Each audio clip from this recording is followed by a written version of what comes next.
आप देख रहे हैं इंडिया न्यूज, आपके साथ मैं हूं चित्रा त्रिपाठी। और बड़ी खबर इस वक्त ये है, शाहजिया किरण बेदी पर बड़ा ऐलान बस कुछ ही देर में संभव है। बीजेपी अध्यक्ष अमित शाह इस बाबत ऐलान कर सकते हैं। कुछ ही देर में अमित शाह की प्रेस कॉन्फ्रेंस होने जा रही है और माना यही जा रहा है कि केजरीवाल वर्सेस लेडीज की लड़ाई को दिलचस्प बनाने की तैयारी में है बीजेपी। शाजिया इल्मी और किरण बेदी को लेकर कुछ ही देर में बीजेपी अध्यक्ष अमित शाह की ओर से प्रेस कॉन्फ्रेंस कर इस बारे में ऐलान किया जा सकता है कि उन दोनों को वो बीजेपी में शामिल कर रहे हैं। आपको बता दें, ये तस्वीरें हम आपको दिखा रहे हैं। सुरक्षा के कड़े इंतजाम के बीच बड़े बड़े दिग्गज इस वक्त बीजेपी दफ्तर में पहुंच चुके हैं और इसके ठीक पहले चर्चाएं जयाप्रदा को लेकर भी गर्म थी, लेकिन माना यह जा रहा है कि जयाप्रदा के नाम का ऐलान हो सकता है अभी ना किया जाए। हालांकि जयाप्रदा काफी ज्यादा उत्साहित नजर आ रही हैं बीजेपी में शामिल होने को लेकर, लेकिन किरण बेदी चर्चाएं जयाप्रदा को लेकर भी गर्म थी, लेकिन माना यह जा रहा है कि जयाप्रदा के नाम का ऐलान हो सकता है अभी ना किया जाए।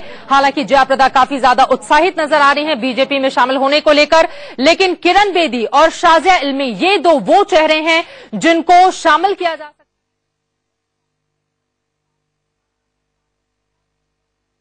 है।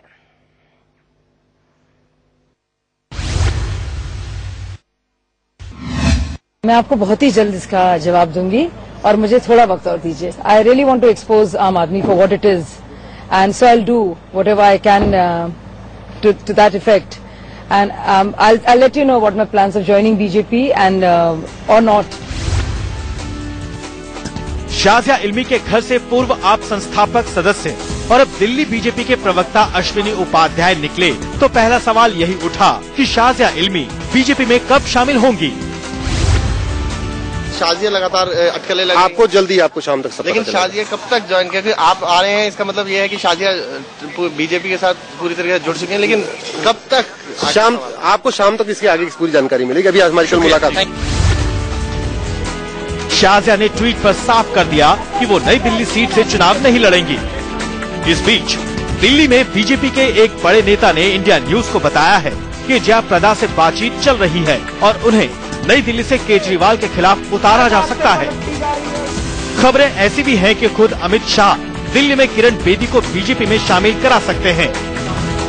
मुमकिन है कि किरण बेदी को केजरीवाल के खिलाफ नई दिल्ली सीट से उतारा जाए। एक साल से किरण बेदी को बीजेपी का सीएम उम्मीदवार बनाए जाने की अटकलें चल रही हैं। तो हमारा स्वतंत्र देश है, जिसको जिस पार्टी की आइडियोलॉजी ठीक लगती है वो वहाँ जा सकता है। आपके अगेंस्ट कॉन्टेस्ट करेगी तो जो भी करे अच्छा है, कोई बात नहीं। फिलहाल कांग्रेस ने किरण बालिया को केजरीवाल के खिलाफ नई दिल्ली से उतारा है।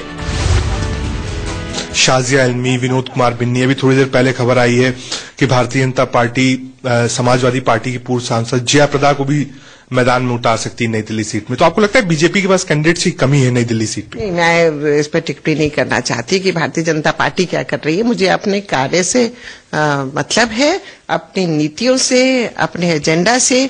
मैं जनता से कहीं उनको छोड़कर भागने वालों में से नहीं। कांग्रेस को उम्मीद है कि प्रोफेसर बालिया को उनके मिडिल क्लास वाली छवि के चलते मिडिल क्लास वोट मिल सकते हैं, जिनकी तादाद नई दिल्ली सीट पर अच्छी खासी है। वहीं बीजेपी ने केजरीवाल और सिसोदिया को हराना अपना टॉप एजेंडा घोषित कर दिया है। कांग्रेस ने भी अच्छा उम्मीदवार दिया है, हमारी भी कोशिश होगी। वॉक ओवर नहीं है।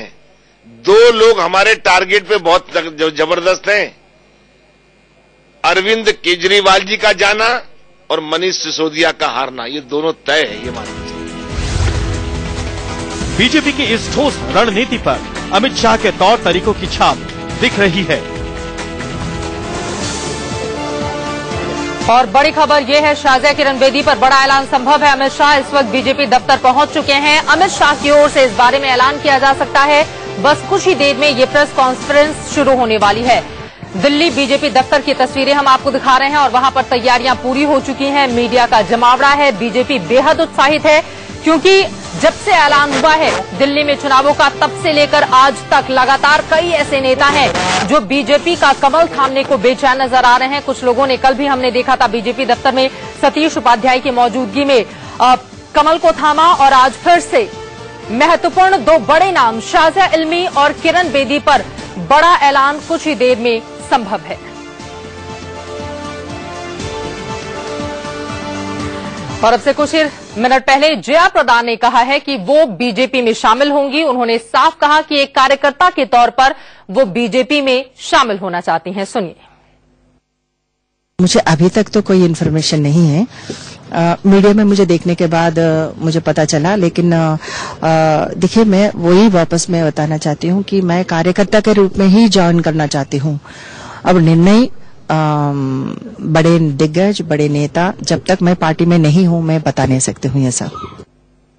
जया प्रदा को आप सुन रहे थे। हालांकि जया प्रदा के नाम का ऐलान हो सकता है बाद में किया जाए, क्योंकि बात पूरी तरह से बन नहीं पाई है। आपको बता दें कि आम चुनाव उन्होंने आरएलडी के टिकट पर लड़ा था। हालांकि बुरी हार का सामना उन्हें करना पड़ा था। और इन सब के बीच अमर सिंह ने इंडिया न्यूज से कहा है कि अगर जया प्रदा बीजेपी से केजरीवाल के खिलाफ चुनाव लड़ती हैं तो वो उनके लिए प्रचार करेंगी। सुनिए। जया प्रदा, अरविंद केजरीवाल के खिलाफ उनका नाम चला है। लगता नहीं आपको एक मुश्किल चुनाव होगा अरविंद केजरीवाल के खिलाफ लड़ना? राहुल गांधी के खिलाफ जब स्मृति ईरानी का नाम चला तो भी लोगों ने ही कहा। आजम खान के खिलाफ और नूर बानो के खिलाफ जब रामपुर में जयप्रदा जी लड़ी तब भी यही हुआ कि जयप्रदा जीत ही नहीं सकती। लेकिन हारने के बाद भी स्मृति ईरानी कहाँ है, और कैप्टन अमरिंदर सिंह से हारने के बाद भी अरुण जेटली कहाँ है। सवाल जीत हार का नहीं, सवाल चुनौती का सामना करने का है। मुझे पता नहीं जयप्रदा बीजेपी में जा रही है या नहीं जा रही है, मुझे पता नहीं वो अरविंद केजरीवाल के विरुद्ध लड़ रही है या नहीं लड़ रही है, लेकिन मुझे इतना मालूम है कि अगर जयप्रदा लड़ती है तो मेरा पूरा सहयोग समर्थन उनको रहेगा। इस बात पर भरोसा करना मुश्किल है कि अमर सिंह को पता ना हो कि जया प्रदा बीजेपी में शामिल होने जा रही हैं या फिर नहीं।